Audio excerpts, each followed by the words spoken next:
The investigation surrounding Prince Andrew continues to widen, raising new questions about accountability, influence, and public perception.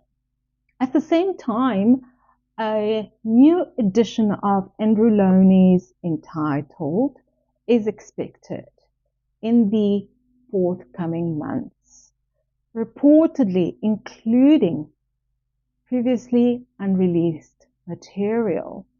So in the lead up to that release, we are beginning a brand new series revisiting the current edition through the biography lens, examining what is written, how it is written, and what this reveals. Now, a quick note about this channel. This is a space for viewers who value thoughtful analysis, structured discussion, and respectful engagement. It's not designed for quick reactions or personal attacks on anyone. And those of you who are looking for that will likely find that this content is not for them. So if you are here for substance, context, and clarity, you absolutely are in the right place. Welcome to Bios, Memoirs, and Brilliance with me, Annie. And before diving into the book itself, I want us to understand the author, Andrew Lownie, who is a British historian and biographer who focuses on the British royal family as well as other controversial historical figures. His research style is meticulous and it often reveals details which the mainstream media overlooks, and until more recently. In recent interviews about the new edition of Entitled, Lownie hinted that previously unreleased information on former Prince Andrew and Princess Beatrice and Eugenie will be included. I do believe this gives us opportunity to revisit the old edition carefully, because understanding Lownie's approach helps us see the story, not just as it's written, but through the perspective that he brings. So for those of you interested in understanding more about Lownie himself, I've created an About the Author video, which you can watch alongside the series. Now, I do want us to begin with the introduction and prologues of Entitled because of the narratives they begin to build. So I'm going to read to you from the introduction, okay,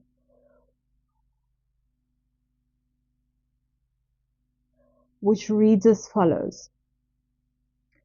Many would have preferred this book not to have been written, including the Yorks themselves. I originally approached them with a view to letting them help shape the narrative by encouraging their friends and associates to talk to me, but they decided not to cooperate. And at the same time, they told their contacts not to talk to me, and threatening legal letters were sent to my publishers even before publication, saying the Duchess was monitoring my social media. So let's just pause there for a moment. I do believe that just from that paragraph, we can see that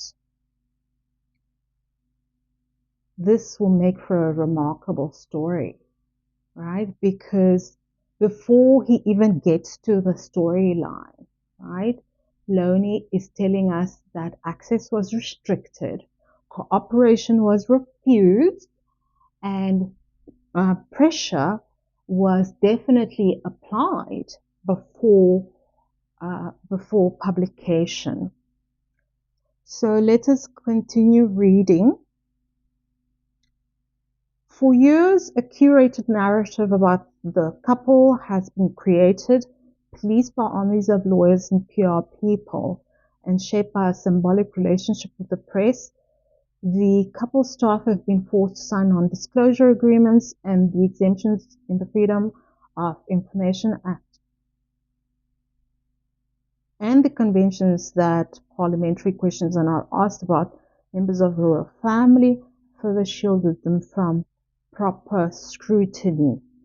The Foreign Office told ambassadors not to talk to me, and for 4 years, the Information Rights Department of Foreign Office and Freedom of Information section of the Department for Business and Trade deployed every exemption they could to prevent release of documents relating to Prince Andrew's time, Special Representative for Trade and Investment, even though he was a taxpayer-funded civil servant.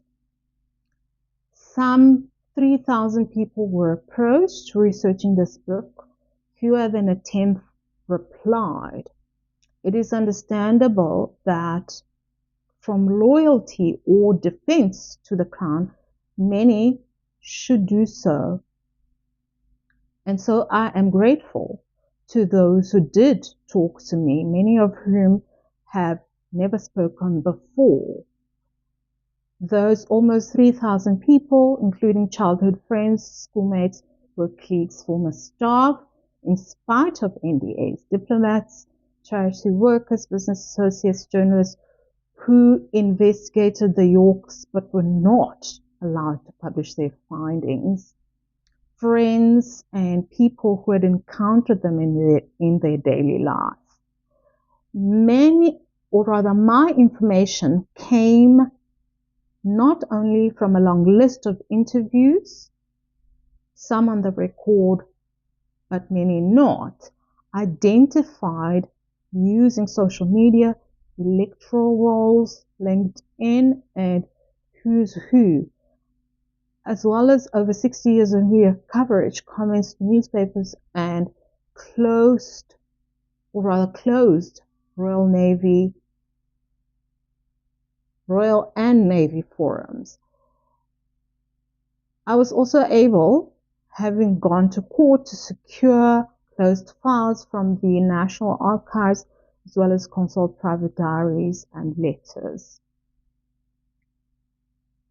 The result is entitled The Rise and Fall of the House of York, of how a popular couple fell from grace because of the flaws in their own characters and how they were allowed to leverage their privileged position as royals for personal gain with the covenants of the institution itself. It is a tale of childhood trauma, infidelity, lust, betrayal, corruption, greed, extravagance, arrogance, entitlement, establishment cover-up, and hubris. Both a black comedy and a tragedy. It shows how a man born into a prominent family with responsibilities as well as privileges, found himself unable to fulfill the basic requirements of an ancient role, and how the jolly young woman who married him succumbed to every possible temptation on offer. It is a story as old as time, but played in our time.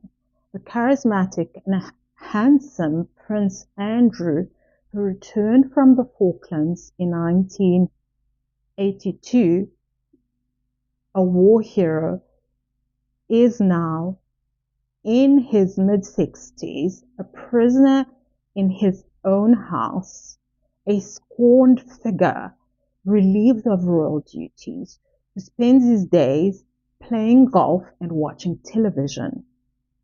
This book looks at how he exploited his public position as a taxpayer-funded special representative for trade and investment to develop his own business activities and those of his ex-wife and two daughters. It reveals fresh information about his connections and those of Sarah Ferguson with the pedophile and financier Jeffrey Epstein, which began earlier, lasted longer, and were more extensive than has hitherto been realized. The book also covers his dealings with Donald Trump, Bill Clinton, and Mark Thatcher. Sarah Ferguson's story is equally compelling, marked by ambition, financial recklessness, tumultuous relationships with the media, and constant reinvention. She was initially seen as a breath of fresh air, but her exploitation of her royal status has seen her join her ex-husband as a hugely diminished figure. Ferguson, from whom he was divorced in 1996, though she still uses her title, still lives with him. For many years, he supported her financially and stood by her publicly. Now those roles have been reversed.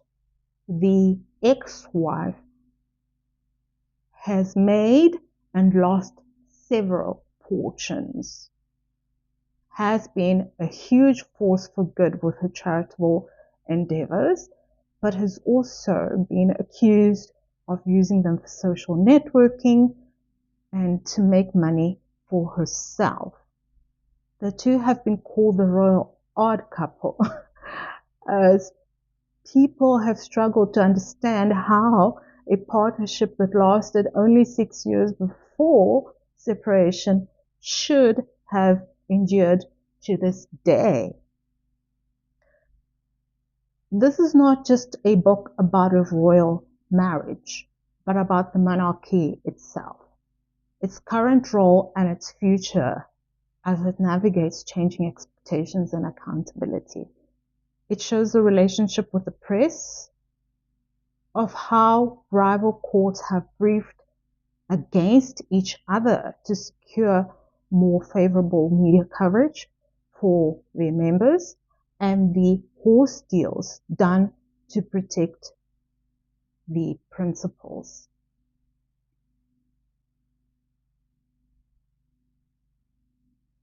Through the prism of a royal couple who have both defined and defied the monarchy, entitled The Rise and Fall of the House of York has, in the words of one commentator, a headline on every page.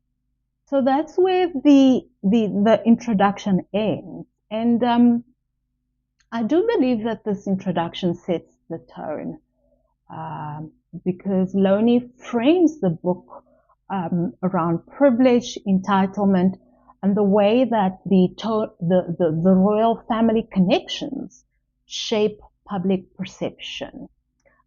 I do believe that he doesn't just recount the events, he definitely provides context, linking personal choices to much larger consequences to all of the figures involved and the institutions. Because, for example, we have seen hints at the tensions that would later erupt in publicly. And this certainly, in my mind, creates almost a subtle foreshadowing of scandal. I want us today to then just move on and talk about some of the key message in my mind that Lownie is communicating, and what this reveals about the narrative that he is beginning to construct. And I'm also keen to hear your ideas and thought in the process. For me, there are three main ideas. One is around the control of narrative. Then you have the issue of institutional protection, and then definitely the barriers to truth. Because in the first instance, he suggests that the public story surrounding Prince Andrew and Sarah Ferguson have not been entirely organic, and that it is shaped. And then in the second instance, he points to legal frameworks and non-disclosure agreements and even parliamentary connections that have limited scrutiny. And in the third instance, more importantly perhaps, he shows us that writing this book was certainly not a straightforward process. It involved a lot of resistance. It involved him being silenced or attempts to silence him. And it involved very deliberate restriction of access. And so for me, my question to you would be, when a narrative is carefully managed over time, how do we then, as the reader, begin, or the public for that matter, begin to distinguish between image and reality? And do you think that the difficulty of accessing information strengthens a book's credibility, or does it diminish its credibility, or does it raise further questions? And then lastly, my question to you would be, what do you make of the idea that certain institutions may shape what the public is allowed to see? And how does that make you feel? Because this is exactly where biography lens becomes essential, in my opinion, because we are not just asking what happened.